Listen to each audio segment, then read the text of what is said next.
So honestly, I have no idea how this movie had a $40 million budget and none of it went to lighting.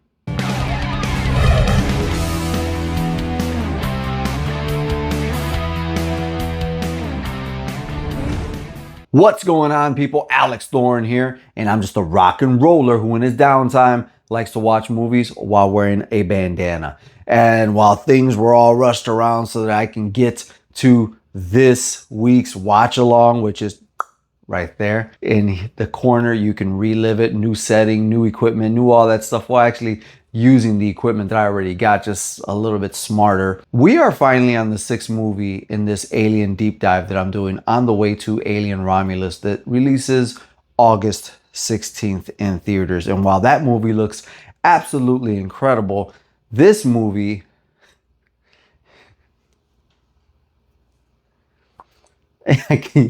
you couldn't see whether it looked incredible or not. This fucking movie was dark. So right off the bat, every single Alien movie that I have reviewed, there's been one person that you care about. Now, for the first 4 films, it was Sigourney Weaver's Ripley character.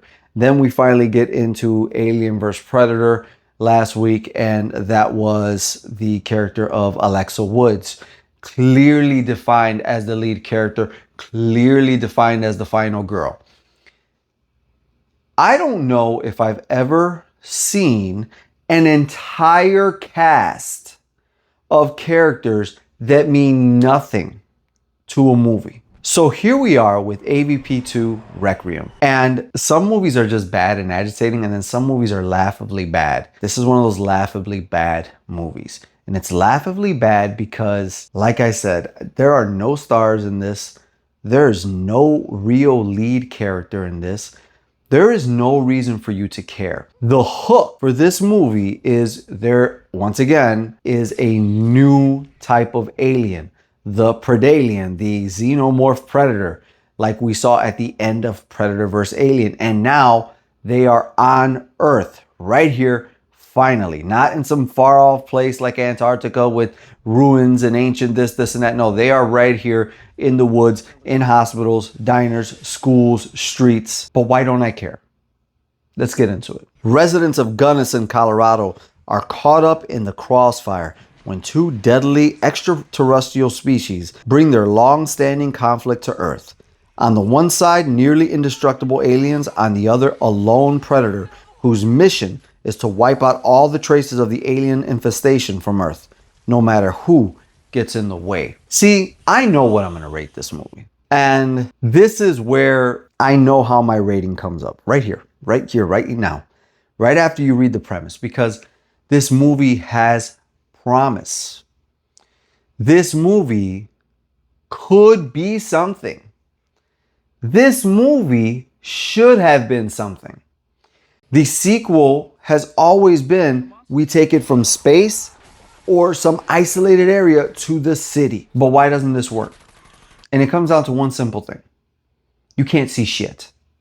You can't see anything. You don't care about anybody.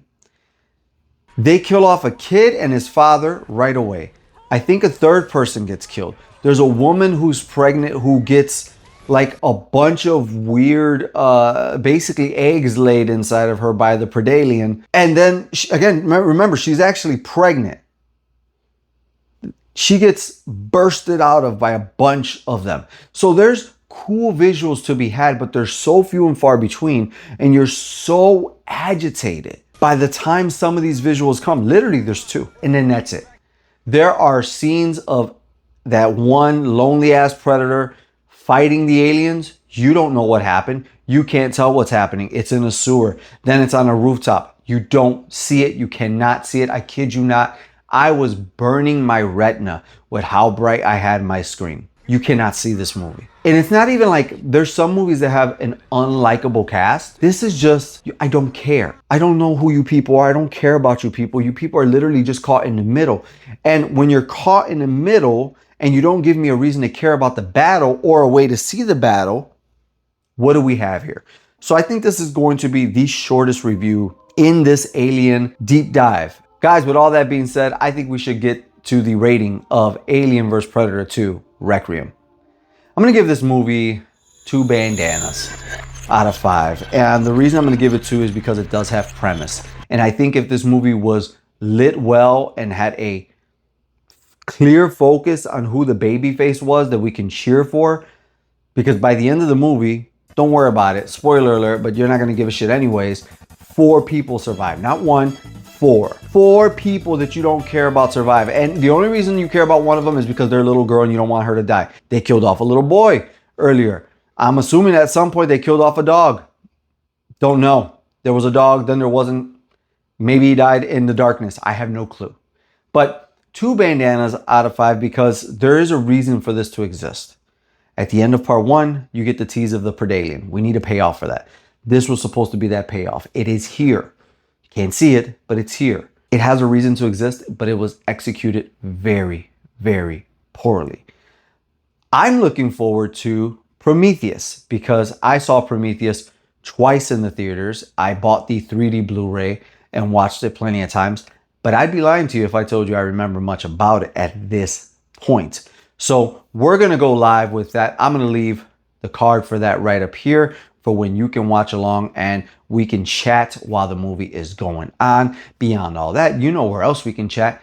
In this channel's memberships. There's 2 tiers plus an ultimate, and not only do you get everything I just mentioned right now, but you also get to help the future of the channel with exclusive polls, shorts, and behind the scenes photos. And if that's not enough, you also get your very own laminated Thorn Theater Ultimate member tier card. I've always wanted to have my own video store. I've always wanted to have my own membership cards, and now we got them, and you can have them too once you join the ultimate tier of this channel's membership. And if you don't want to do that, you can always leave a super chat, super thanks, or head over to Buy Me a Coffee. Buy Me a Coffee is an awesome way that you can support creators just like me directly without committing to a subscription. Not only that, you can also leave a note on why you decided to buy me a coffee, and in their latest update, I, the creator, can respond to you in video form. So fuel the journey, buy me a coffee. I would greatly appreciate it. Beyond that, I'm also